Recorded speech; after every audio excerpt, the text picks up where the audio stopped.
조갑제 TV 시청자 여러분 안녕하십니까? 2025년 1월 28일 오후 5시 50분입니다. 요사이 한국에서 일어나는 일, 특히 한국 사회의 주류라고 볼 수 있는 보수층에서 일어나는 이상한 일들을 보면서 문득 19세기 영국의 토마스 칼라일이라는 유명한 저술가가 했던 말이 생각이 납니다. 그분이 쓴 책 중에서 영웅숭배론이라는 책이 있습니다. 그 서문에서 토마스 칼라일은 이런 취지의 이야기를 했습니다. 인간은 역경을 이기는 사람이 100이라면은 풍요를 이기는 사람은 한 사람도 안 된다. 역경을 이기는 사람이 100이라면 풍요를 이기는 사람은 한 사람도 안 된다라고 했습니다.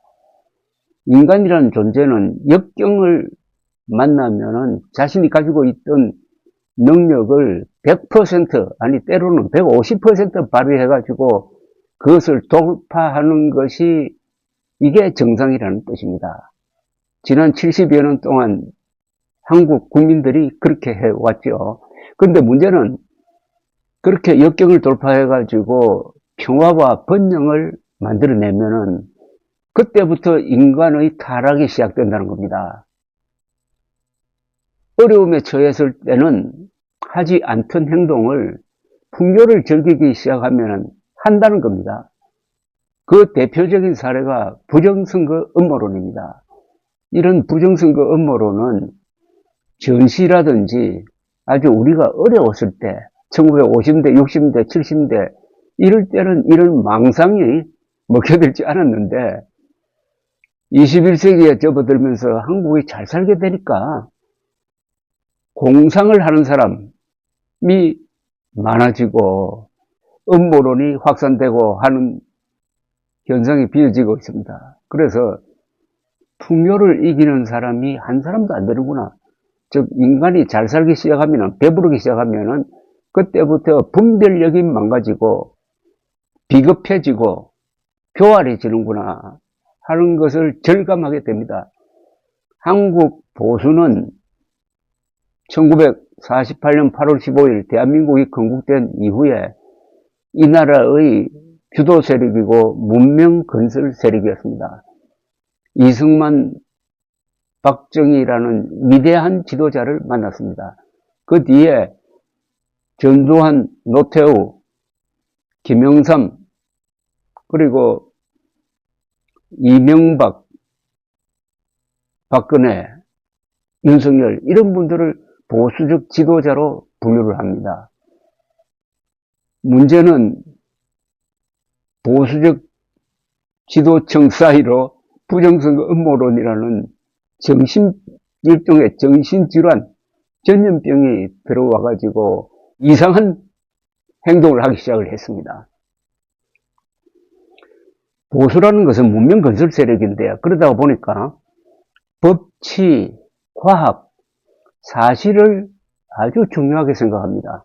법치, 과학, 사실을 존중하지 않으면은 한국 보수는 아니 세계 보수 어디도 문명 건설을 할 수가 없습니다. 문명 건설은 반드시 과학에 기초를 해야 되고 법치에 기초해야 되고 사실을 중요하게 생각해야 됩니다. 2020년 4월 1호 총선거가 있었습니다. 그때 미래통합당이라는 보수당은 황교안 씨에 의해서 이끌어졌습니다. 근데 황교안 씨는 2020년 4월 총선에서 미래통합당이 크게 진 이후에 1년여 동안 가만히 있다가 2021년 국민의힘의 당내 경선에 나왔습니다. 대통령 후보를 뽑는. 근데 갑자기 부정선거 음모론자로 돌변해가지고 그 뒤부터 지금까지 계속 부정선거 음모론을 부르짖으면서 아주 경멸의 대상이 되었습니다. 어떻게 국무총리 그 위에 대통령 권한대행을 한 사람이 그리고 좋은 학교 나와가지고 출세한 사람이 이런 황당무계한 부정선거 음모론을 부르짖느냐 해가지고 한국 보수청 안에서도 따돌림을 당했습니다.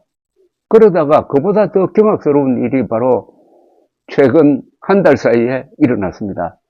윤석열 대통령이 비상계엄령을 선포하면서 그 이유로 된 것이 지난 4월 총선에서 대규모 부정이 있었다. 그리고 국회가 부정선거로 당선된 자들에 의해서 장악돼가지고 범죄자의 소굴이 되었다. 이들이 반국가적 행위를 하고 있으니까 소탕해야 되겠다는 취지로 비상계엄령을 선포를 했습니다. 윤석열 대통령이 뒤늦게 황교안의 제자가 된 겁니다. 말하자면은. 그런데 두 사람의 공통점이 있습니다. 황교안도 총선에 지고 나서, 윤석열도 총선에 지고 나서 부정선거 음모론을 들고 나왔습니다. 총선에 진 것은 두 사람의 잘못 때문인데 그것을 덮기 위해서 부정선거 음모론을 들고 나온 것입니다. 윤석열 대통령이 총선 전에 부정선거의 소지가 있다고 해가지고 무슨 조치를 취했다는 이야기를 여러분 들어본 적이 있습니까? 없지요. 대통령 선거를 앞두고는 윤석열 대통령이 전국 유세를 하면서 부정선거 소지가 없으니까 안심하고 사전투표 해주세요 해가지고 목이 쉬도록 외쳤던 사람입니다. 그리고 개표를 해보니까 0.73%포인트 차이로 아슬아슬하게 이겼습니다. 그 직후에 있었던 지방선거에서는 압도적으로 이겼습니다. 부정선거가 있었다면 이때부터 이야기를 해야 될 것 아닙니까? 그런데 지니까 부정선거를 들고 나온 것은 자기 변명을 위한 거죠. 문제는 대통령이 그런 짓을 했다는 사실입니다. 또 한 사람은 야당 대표로서, 또 한 사람은 집권 세력의 대표로서 이런 황당무계한 음모론을 펼치면서 이제는 두 사람이 일종의 컬트 그룹의 교주가 되었습니다. 현재는 윤석열 대통령이 교주 자리를 차지한 것 같아요. 황교안 씨는 아마 그 밑으로 좀 밀린 것 같은데, 이렇게 되면은 한국의 보수가 얼굴을 들고 다닐 수가 있습니까? 부정선거 음모론자가 한국 보수의 대표자라고 그러면 한국 보수는 어떻게 해야 됩니까? 그러니까 한국 보수는 살려면은 황교안, 윤석열 두 사람을 제명해야 됩니다.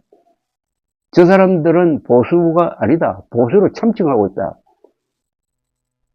보수는 윤석열, 황교안과는 같이 갈 수가 없다. 그렇다면 보수 세력 전체가 저 과학, 사실, 법치를 신조로 하는 위대한 문명을 건설한 한국 보수 전체가 윤석열 수준, 황교안 수준이 되는 겁니다. 그런데 이 두 사람이 공통점이 있습니다. 첫째, 검찰 출신이에요.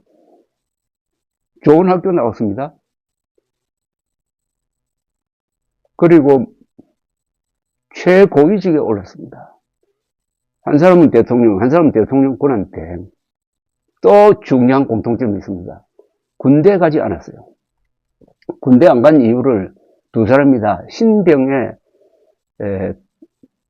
의거해서 군대 안 갔다고 합니다.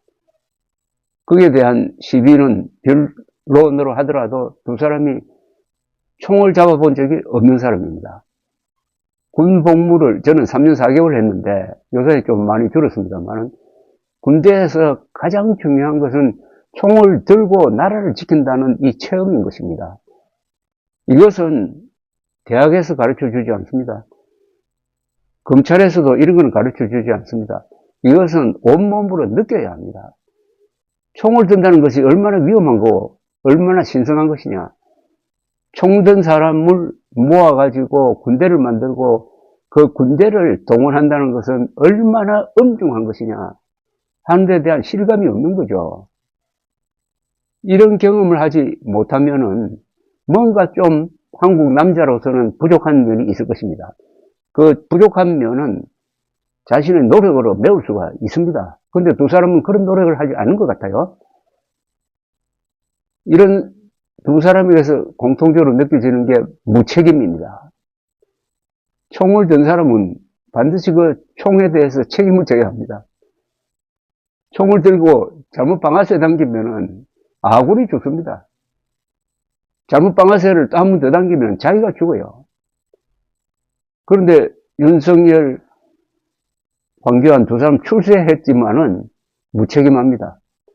무책임한 지도자만큼 나쁜 사람이 없습니다. 황교안 씨의 무책임은 2020년 4월 15일 밤에 드러났습니다. 그때 한참 개표를 하고 있었습니다. 갑자기 자정무렵에 나타나가지고 이번 총선의 패배를 책임지고 물러나겠다 하고 사라져버렸습니다. 전투가 지금 한창 진행 중인데 지휘관이 졌다 하고 나가버리면 어떻게 합니까? 인수인계를 이렇게 합니까?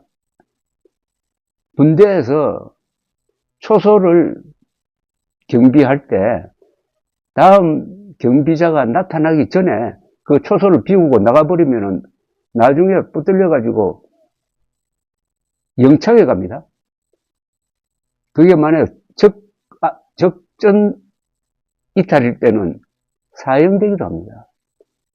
바로 군대 안 간 황교안 씨가 보여준 겁니다.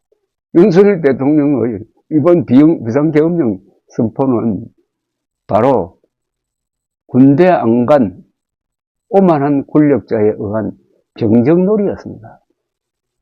야당의 경고를 하고 국민들에게 호소하는데 왜 군대를 동원합니까? 군대는 적군과 싸우기 위해서 준비되어 있는 무력이지, 야당에 경고하고 국민에 호소하기 위해서 군대를 동원한다? 그러면은 윤석열의 머리에 있는 대한민국 군대는 이거 장난감 군대 아닙니까? 이거 완전히 병정놀이 하는 거 아닙니까? 실패하니까 한다는 이야기가 사실 나는 국회를 장악하기 위해서, 선관위를 장악하기 위해서 병력을 동원한 게 아니고 그냥 야당의 폭주를 경고하기 위해서, 이 사실을 국민들에게 알리기 위해서 했다고 이렇게 이야기를 합니다. 아니, 대한민국 군대가 어떤 존재인데 그런 식으로 군대를 동원하는 겁니까? 대한민국 국군에 대한 모독입니다. 정말 참담한 현실은 윤석열에 의해서 대한민국 국군이 이런 존재로 전락한 사실입니다. 지금 군 지휘부가 쑥대밭이 됐습니다. 국방장관, 육군 참모총장 겸 계엄사령관, 그리고 수도방위사령관, 방첩사령관, 특전사령관, 정보사령관, 경찰청장, 서울지방경찰청장이 다 구속되었습니다. 경찰과 군대의 지휘부가 쑥대밭이 되었습니다. 이렇게 만든 게 윤석열 대통령입니다. 국군 통수권자. 대한민국 군대는 세계적 군대입니다. 세계적 군대를 이렇게 작살낸 국군 통수권자 윤석열을 아직도 쫓아다니면서 보호하겠다고 하는 사람들은 도대체 누굽니까? 대한민국 국군은 건국의 초석, 호국의 간성, 근대화의 기관차, 민주화의 울타리 역할을 했고 앞으로 자유통일로 나아가는데 무력으로 뒷받침하기 위해서 잘 준비된 역전의 용사들입니다. 무능한 국군 통수권자 때문에 세계의 웃음거리가 되고 말았습니다. 그래도 윤석열을 비호하고 윤석열이 현직으로 돌아오기를 바랍니까? 이런 윤석열 대통령이 현직으로 돌아오면은 대한민국은 어떤 나라가 될까요? 군대 안 간 황교안, 군대 안 간 윤석열 두 사람을 배출한 한국의 보수는 이제 작심을 하고 두 사람을 응징하는 데 앞장서야 됩니다. 두 사람과 헤어져야 합니다. 헤어지는 이유를 알려야 합니다. 무책임한 지도자, 무능한 지도자를 허용하는 국민은 당하는 수밖에 없습니다. 무능한 통치자는 만 번 목을 쳐도 모자랄 역사의 범죄자다. 임진왜란을 다룬 7년 전쟁의 저자 김성한 선생이 한 이야기입니다. 감사합니다.